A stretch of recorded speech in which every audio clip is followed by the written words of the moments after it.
मी Bhimrao Kadale Patil, BKP मराठीमध्ये आपलं सर्वांचं स्वागत। आज नवीन दिवस, नवीन विषय, नवीन दिवसाची नवीन अशी चर्चा।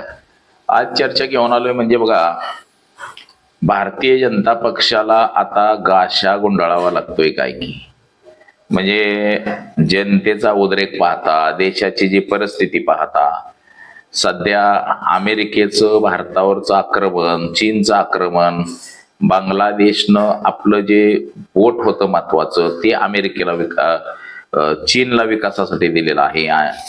म्हणजे ही जी सगळी परिस्थिती आणि देशांतर्गत फक्त हिंदू मुस्लिम, RSS आणि भाजपमध्ये जे मतभेद वाढलेले आहेत ती सुद्धा अनेक कारणं आहेत। तर बरीच अशी कारणं आहेत अजून, म्हणजे राम मंदिराचा जो घोटाळा निघलेला आहे ते असेल किंवा काही इतर गोष्टी असतील, म्हणजे नेमकं भाजप आता कसं हतबल झाले आणि काय काय गोष्टी भाजपला नडायला लागलेल्या आहेत। जरी आपण म्हटलं की आमदार खासदार फुटतायत, मग भाजपमध्ये जात आहेत, तर भाजप स्ट्रॉंग पक्ष होत चाललाय, परंतु स्ट्रॉंग पक्ष नाही तर हा फुगत चाललाय, तो फाटा दिवशी फुटणार आहे। तो कसा फुटल, त्याला कोण टोचवल सोया, तर ह्या सगळ्या गोष्टींची आज आपण चर्चा करणार आहोत। RSS आणि भाजपमध्ये कशी दरी पडली, या दरीचं काय कारण, याला कारणीभूत कोण आहे ही दरी वाढवण्यासाठी। आता जरी आपण म्हटलं की बाबा भारतीय जनता पक्षाच्या ताब्यात 22 राज्य आहेत, नुसती 22 राज्ये आणि आमदार खासदार ताब्यात असून चालणार नाही, तर पुढं जाऊन त्याच्या निवडणुका सुद्धा होत असतात। तर नेमकं भाजप कसं संपुष्टात येईल, तर या सगळ्या गोष्टींची आज आपण चर्चा करणार आहोत। आपण जर हा सगळा संपूर्ण व्हिडिओ बघितला तर आपल्या सगळं लक्षात येईल की काय कारण त्याला, कशामुळे हे सगळ्या गोष्टी झालेल्या आहेत। आणि चॅनलवरती जर आपण नवीन असाल तर पटकन चॅनल सबस्क्राईब करावा, म्हणजे आपल्याला नवनवीन व्हिडिओ पाहता येतील। आणि एकदा सबस्क्राईब केलं की पुन्हा फक्त लाईक करत जावा, अंगठा दाबायचा, आणि व्हिडिओ आवडला तर नक्की पुढे शेअर करा। तर चला चर्चेला सुरुवात करूया। देशामध्ये 2014ला भारतीय जनता पक्ष सत्तेत आला, त्या अगोदर 1995ला सुद्धा सत्तेत आलेला होता, मात्र 4.5 वर्षे जेमतेम त्यावेळेस सत्ता चालली।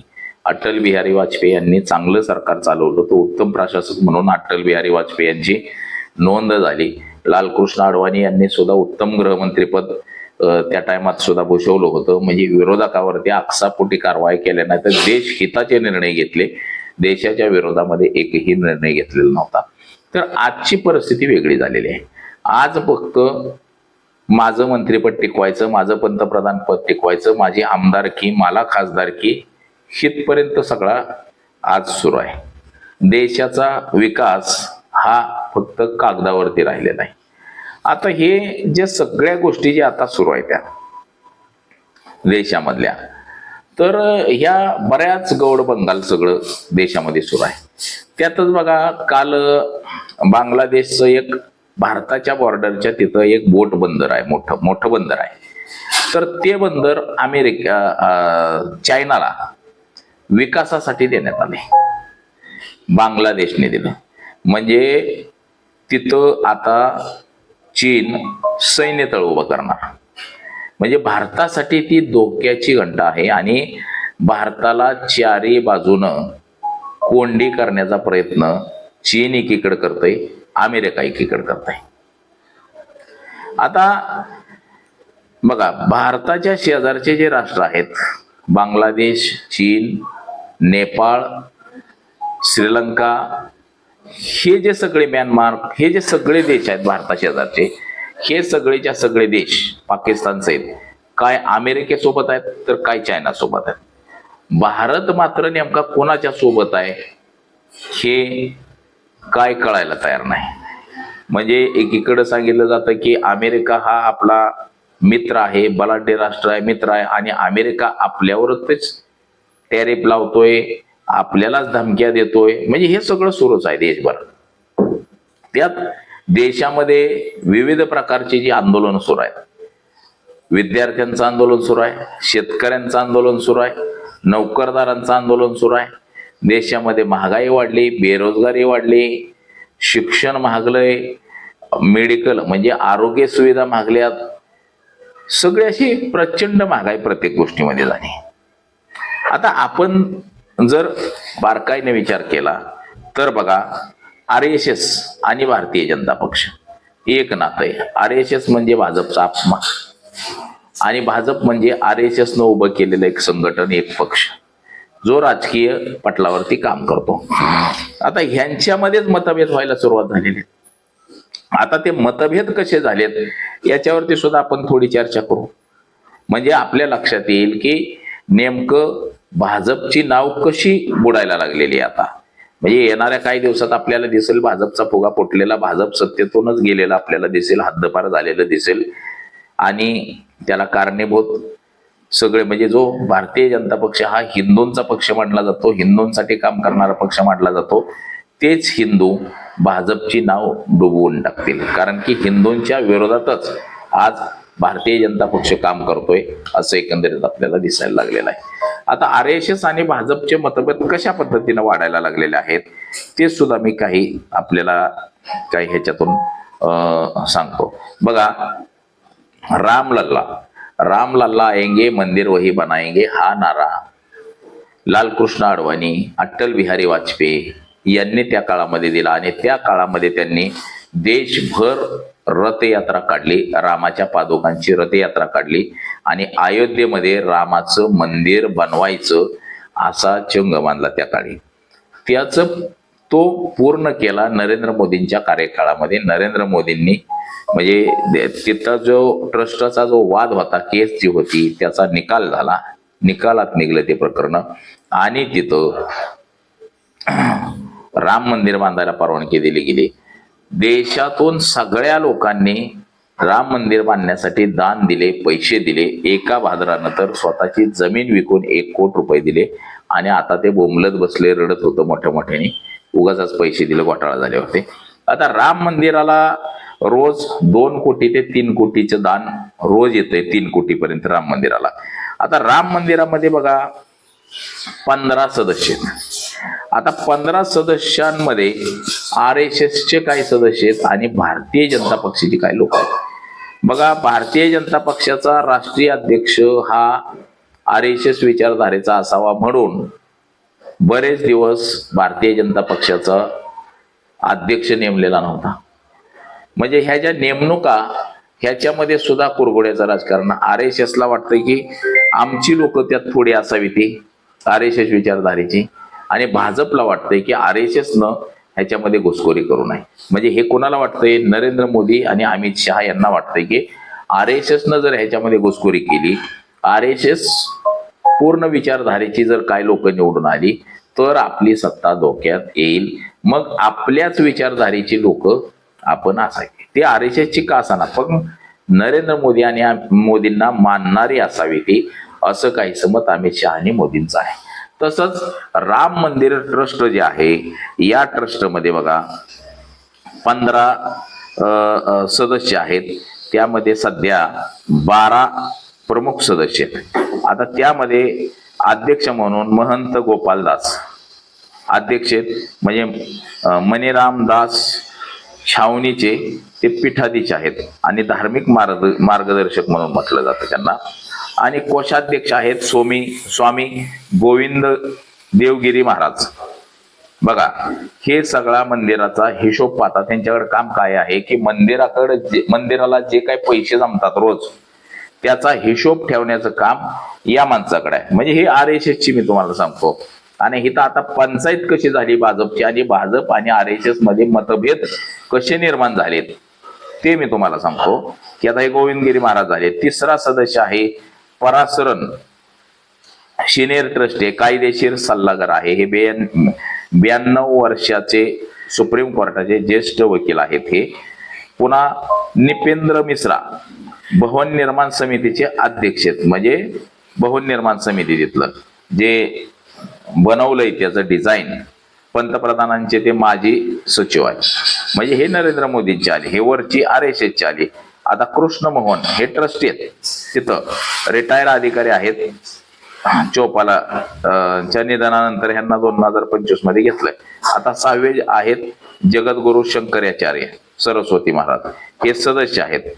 आता ह्याच्यामध्ये बघा इतर सदस्य जे आहेत निमही आखाडा प्रतिनिधी पक्षकार. आता एक दलित सदस्य आहे याच्यामध्ये. पुन्हा केंद्र सरकारचा एक अधिकारी आहे, केंद्र सरकारचा एक अधिकारी, राज्य सरकारचा एक अधिकारी, अयोध्येचा जिल्हाधिकारी आणि 2 विशेष निमंत्रक. आता हे झाली लोक. म्हणजे एक केंद्र सरकारचा अधिकारी म्हणजे जो आता मोठ्या पदावरती एखादा असलेला अधिकारी.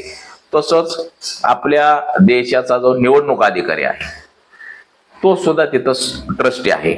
आता हे झालंय असं इथं की राम मंदिर आणि राम मंदिरामध्ये 5,000 कोटींचा घोटाळा जो झालेला आहे हा पैसा नेमका गेला कुठं. आता ह्या पैशाचं झालंय असं की आता इथं ज्यांच्याकडं पैशाचा हिशोब आहे ते देवगिरी महाराज RSSचं काम करणारे, त्यांच्याकडे काहीतरी 5 राज्यांची RSSची जबाबदारी आहे.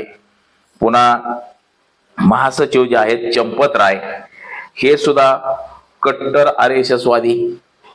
भारतीय जनता पक्ष आणि RSS हे 2 वेगळे, RSSचं काम करणारे आणि भाजपचं काम करणारे. तर हे चंपत राय भाजपचं RSSचे 5 राज्याचे प्रमुख आहेत. अनिल मिश्रा हे सुद्धा उत्तर प्रदेशचे प्रमुख आहेत, RSSचं काम करणारे आहेत. आणि विमलेंद्र मोहन प्रताप मिश्रा हे सुद्धा RSSचे होते. बघा आता त्यांचं निधन झालं. मात्र इथं असं झालेलं आहे की आता राम मंदिराचा जो घोटाळा झालेला आहे, राम मंदिराच्या घोटाळ्यामध्ये हे जे सगळे ट्रस्टी आहेत यापैकी 90% RSSचे आहेत आणि 1% 2 अधिकारी हे भारतीय जनता पक्षाचे तिथले सदस्य. तर या सदस्यांवरती भाजपला कारवाईच करता येणार. म्हणजे जर चंपतरायवरती गुन्हा दाखल करावा, गगनगिरी महाराजावरती गुन्हा दाखल करावा तर ते RSSचे. RSS नाराज आहे सध्या. आता ह्याच्यामध्ये राजीनामा कोणी कोणी दिलेला आहे? चंपतरायनं राजीनामा दिलेला आहे, अनिल मिश्रांनी राजीनामा दिलेला आहे. हे RSSचे लोक आहेत ते. मग RSS भाजपवरती दबाव टाकतंय की तुम्ही अजिबात त्यांचा राजीनामा घ्यायला नव्हता पाहिजे, हे चुकीचं केलेलं आहे. हा घोटाळा जो आहे तो खालच्या लोकांनी केलेला आहे. आता बघा 8 लोक जी अटक केलेली जी लोक आहेत ही कोण आहे? ती तिथं काम करणारे सगळे कर्मचारी आहेत. आणि इथला जो पैसा आहे हा कर्मचाऱ्यांच्या माध्यमातून तो बाहेर काढला जात होता आणि तो विशिष्ट या ज्या सदस्य आहेत या सदस्यांकडे पोहोचवला जात होता किंवा तो इतर ठिकाणी जात होता. देशामध्ये जेवढी मंदिरं आहेत त्या सगळ्या मंदिरावरती RSSचा पगडा आहे. आणि RSS विचारधारेला माहिती आहे की लोकांना देवधर्माच्या आहारी लावलं तर ते मोठं उत्पादनाचं साधन आहे मंदिराचं. एका मंदिराकडे 1 कोटी, 2 कोटी, 3 कोटी, 5 कोटी दिवसाला दान जमा होत असतं. आणि आता ह्या चंपतराय आणि अनिल मिश्रा यांचा राजीनामा घेतल्यामुळं RSS नाराज झालेले. आणि आता भाजपची अशी पंचायत झालेली आहे की राम मंदिर घोटाळ्या प्रकरणी कारवाई नाही केल्यामुळं देशभरातला हिंदू सगळा एकत्र आलाय आणि तो भारतीय जनता पक्षाच्या विरोधात प्रचंड नाराज आहे.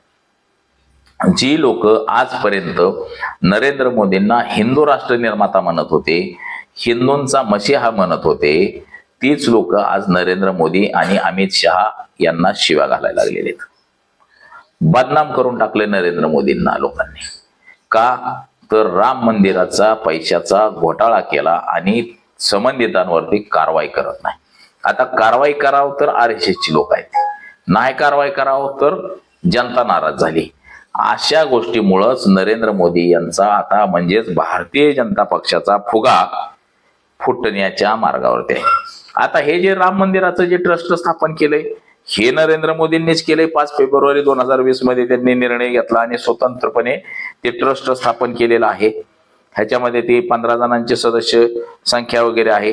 आता जर आपण जर बघितलं बघा देशातल्या सगळ्या मंदिरांमध्ये जो निधी जमतो हा सध्या तरी मंदिरांकडेच आहे. मात्र त्याच्यामध्ये चोरी केली जाते. सगळ्याच मंदिरामध्ये होते. आता देशामध्ये जवळपास 6,48,907 हिंदू मंदिर आहेत, हिंदूंची फक्त. मग एवढ्या मोठ्या प्रमाणे हिंदू आहेत. आणि जवळपास छोटी मोठी जर धरली असली चिंगडी चिंगडी मंदिरं, म्हणजे हे अधिकृत ट्रस्ट जे आहेत ती ट्रस्ट मंदिरं 6,48,000, आणि जर छोटी मोठी जर धरली तर ती 10 लाखापेक्षा जास्त मंदिर आहेत. म्हणजे गाव पातळीवर सुद्धा मंदिर आहेत पण त्याचं ट्रस्ट केलेलं नाही. असं जर धरलं तर ती जी आकडेवारी 10 लाख ते 20 लाखापर्यंत जाऊ शकते, म्हणजे देशामधल्या मंदिराचे. आता तामिळनाडू राज्याचा जर विचार केला तर तामिळनाडूमध्ये सर्वाधिक मंदिर आहेत 40,000. महाराष्ट्रामध्ये बघा म्हणजे नोंदणीकृत 40,000 मंदिर आहेत. महाराष्ट्रामध्ये 77,283 आहेत. कर्नाटकमध्ये 61,283 मंदिर आहेत. हे सगळे हिंदू मंदिरांचा आकडा आहे. म्हणजे एवढ्या मोठ्या प्रमाणामध्ये मंदिर आहेत आणि या मंदिरामध्ये किती पैसा जमा होत असेल, त्याच्यामुळंच RSSनं आपला मोर्चा हा सगळ्या मंदिरांकडे वळवलेला आहे. मात्र अशा घोटाळ्यामुळं आता RSS पण बदनाम होत चाललेले. RSSचेच लोक तिथं बसवलेले आहेत आणि तेच पैशाचा अपहार करतात आणि भाजपला त्यांच्यावरती कारवाई करता येणार का, तर ते संघाची माणसं आहेत म्हणून. आपण पाहिलं की खालचीच माणसं पकडली गेली, मात्र वरे मोठी जी लोक होती त्यांच्यावर काही कारवाई केलेली नाही. आणि ज्यांच्यावर कारवाई झाली त्याच्यात सुद्धा RSS विचारधारेची लोक आहेत. त्यामुळे सुद्धा RSS हे नरेंद्र मोदी सरकारवरती प्रचंड नाराज झाले. आता हिंदुत्ववादी ज्या संघटना आहेत या संघटनांचं असं मत आहे की बाबा हिंदूंना मंदिर बांधलंय, हिंदूंचाच पैसा आहे, मग हिंदूंनी पैसा खाल्ला म्हणून काय झालं. मात्र इतर लोकांचे अनेक वेगवेगळे असे विचार लोकांचे. आता बघा रोज पैसे मिळणारे मंदिर म्हणजे कुठल्या मंदिराला किती पैसे रोज नगद सोनं नाणं सोडून फक्त रोख रक्कम किती जमती बघा. बालाजी मंदिराला जवळपास 4 ते 5 कोटी रुपयाचा रोजचा इन्कम आहे. अयोध्येचं राम मंदिर 2 ते 3 कोटी रुपयाचा रोजचा इन्कम आहे. वैष्णोदेवी मंदिर हे रोज 2 कोटीपेक्षा जास्त इन्कम आहे त्याचा, आणि कधी कधी वर्षाला 500 ते 700 कोटी रुपये कमवते ते. शिर्डी साईबाबाचं मंदिर बघा वार्षिक 6,038 कोटी, 638 कोटी ते 640 कोटी पर्यंत शिर्डी साईबाबाचा वार्षिक इन्कम आहे. सिद्धिविनायक मंदिर जे आहे मुंबईचं हे वर्षाला जवळपास 250 ते 300 कोटी रुपये इन्कम आहे ह्या मंदिराचा. आणि आपण सरासरी जर देशातले जर मंदिरं जर सगळी बघितली, प्रत्येक मंदिराचा कोणाचा 50 लाख, कोणाचा 1 लाख, कोणाचा 2 लाख, कोणाचा 1 कोटी, कोणाचा 2 कोटी अशा पद्धतीचा इन्कम आहे. आता जर वर्षाचं जर आपण काढलं ना वर्षाचं, तर जवळपास 60 लाख कोटी रुपये मंदिराला दान जमा होतो वर्षाला. आपल्या देशाची अर्थव्यवस्था किती आहे, म्हणजे देशाच्या अर्थव्यवस्थे एवढे पैसे मंदिरामध्ये जमा होतात. आणि हे पैसे नेमकं जातात कुठं, कोण ह्याचा हिशोब देतं, कोण ह्या पैशाचं काय करतं आपल्याला माहित तरी आहे का. बघा म्हणजे किती भयानक परिस्थिती आहे देशाची. म्हणजे एवढे पैसे नेमकं कुठं जातात हे कोणालाच माहित नाही. देशामध्ये बघा ह्या हिंदू मंदिरांचे सांगितलं मी तुम्हाला, ख्रिश्चन मंदिर आहेत, बौद्ध मंदिर आहेत, पुन्हा दर्गे आहेत, मस्जिद आहेत, गुरुद्वारा आहेत, चर्च आहेत, ह्यांचा इन्कम वेगळा. म्हणजे फक्त हिंदू मंदिरांमध्येच देशाच्या अर्थव्यवस्थे एवढं पैसा जमतो वर्षाला. मग या पैशाचं करतात काय हे ट्रस्ट. आता सांगितलं जातं आपल्याला FD केली, दान केलंय, हे केलंय. अहो ह्या मंदिरांनी शाळा कॉलेजेस हे उभारलं पाहिजे सगळं, परंतु उभारलं जात नाही. आता बघा रोज एक साधारण जर आपण निकष जर काढला देश पातळीचा, तर रोज हजारो कोटी रुपये रोज मंदिरामध्ये दान जमा होतं. आणि ह्याची विल्हेवाट कुठं लावली जाते, काय लावली जाते ह्याचा कोणालाही अंदाज नाही अजिबात. म्हणजे सरासरी बघा किती भयानक परिस्थिती आहे. आता आपण बघा मगाशी जे मी म्हणलं की RSS आणि भाजपमध्ये जो तणाव निर्माण झालेला आहे, तसंच देशातल्या जनतेमध्ये जो तणाव निर्माण झालाय ह्या दोघांच्या विरोधात, याच्यामुळं भारतीय जनता पक्षाचा फुगा फुटू शकतो. आता ही सगळी मंडळी RSSचीच आहे. नरेंद्र मोदी, अमित शहा, राजनाथ सिंग असेल, नितीन गडकरी, JP नड्डा असतील, भूपेंद्र यादव असतील, ही सगळी मंडळी RSS चीच आहे, कट्टर RSS वादी आहे. ती जगन्नाथ चोपाध्याय असतील, दीपक बर्मन असतील, दुधी कमान असतील, गौरीशंकर घोष असतील, दिलीप घोष असतील, हे सगळे लोक RSSचेच आहेत. परंतु त्याच्यामध्ये सुद्धा गटातटाचं राजकारण आहे. RSS विचारधारेची कट्टर वेगळी आणि सत्ता उपभोगणारी वेगळी, म्हणजे असे दोन गट त्याच्यामध्ये सुद्धा आहेत.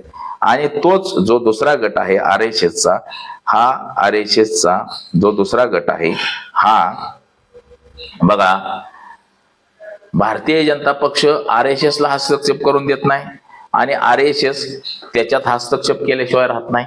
मात्र मोदी आणि शहा आल्यापासून RSSचा हस्तक्षेप हा भाजपमधला कमी होत चाललेला आहे आणि त्याच्यामुळं RSS हे नाराज होत चाललेला आहे. त्याच पद्धतीनं RSSच्या लोकांवरती कारवाई केल्यामुळं RSS हे नाराज झालेला आहे. तसंच बघा, भाजपचं जे अध्यक्षपद मध्ये निवडायचं चाललेलं होतं, JP नड्डा यांच्या कार्यकाळामध्ये नवीन अध्यक्ष निवडायचा होता, त्या काळामध्ये बघा शिवराज सिंग चौहान जे मध्य प्रदेशचे मुख्यमंत्री होते, त्यांच्या नावाला RSSचा पाठिंबा होता. त्यांना भाजपचं राष्ट्रीय अध्यक्ष करा म्हणून RSSची अग्रणी मागणी होती. मात्र भारतीय जनता पक्ष म्हणजे नरेंद्र मोदी आणि भाजपच्या लोकांनी याला सहमती दर्शवली नाही, तर त्यांनी त्या गोष्टीला विरोध केला आणि त्या ठिकाणी बिहारचे जे आमदार होते ते नवीन बन म्हणून त्यांचं नाव, त्यांना याचं अध्यक्ष केलं भारतीय जनता पक्षाचं. मात्र RSSनं ज्यांना सांगितलं होतं करा त्यांना केलेलं नाही. त्यामुळे ही दरी हळूहळू वाढत चाललेली आहे यांच्यामध्ये. आणि तसंच भाजप या घोटाळेबाजांवर कारवाई करत नाही म्हणून जनता सुद्धा नरेंद्र मोदींच्या विरोधात जायला लागलेली आहे. आणि म्हणूनच नरेंद्र मोदी आणि भारतीय जनता पक्षाचा फुगा हा मुखवटा लवकरच टाराटारा फाटेल आणि हे सरकार कोसळल्यासारखं आपल्याला दिसेल. तर बघा, आज एवढंच. माझा सहकारी कॅमेरामन अनिकेत मी भीमराव कडाळे पाटील, BKP मराठी, इंदापूर, पुणे.